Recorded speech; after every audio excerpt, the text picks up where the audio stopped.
एक व्यक्ती हॉटेलच्या बाथरूममध्ये गेला. बाथरूमसाठी बसत असतानाच त्याला काहीतरी दिसलं.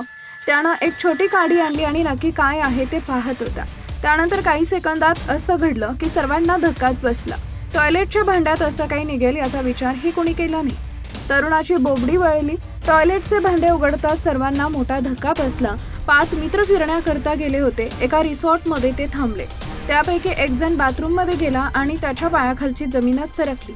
द मीडिया रिपोर्टनुसार नॉर्दर्न नेग्रोस नॅचरल पार्कमध्ये मित्र फिरण्याकरता गेले होते.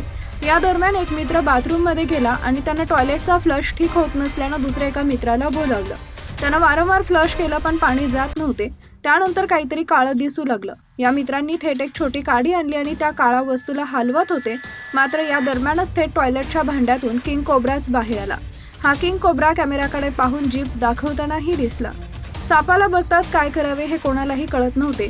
धक्कादायक म्हणजे साप भांड्यातून बाहेर येण्यासाठी पुढे सरकत होता. तो कॅमेऱ्याकडे बघत बघत भांड्यातून बाहेर येण्याकरता पुढे सरकू लागला. त्यापैकी एकाने हिंमत दाखवत थेट टॉयलेटचं झाकण लावलं. हा सर्व प्रकार कॅमेऱ्यात कैद झाला. किंग कोब्रा हा जगातील सर्वात घातक आणि विषारी सापांपैकी एक आहे. स्थानिक अधिकाऱ्यांनी दिलेल्या माहितीनुसार या भागात अनेकदा किंग कोब्रा दिसलाय.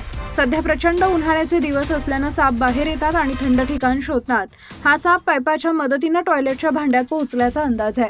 मात्र या घटनेनं एकच खळबळ उडाली. याचा व्हिडिओ सोशल मीडियावर तुफान व्हायरल होत आहे. हे 5ही मित्र फिलिपिन्समध्ये सुट्ट्या घालवण्याकरता पोहोचले होते. त्यावेळीच ही घटना घडली.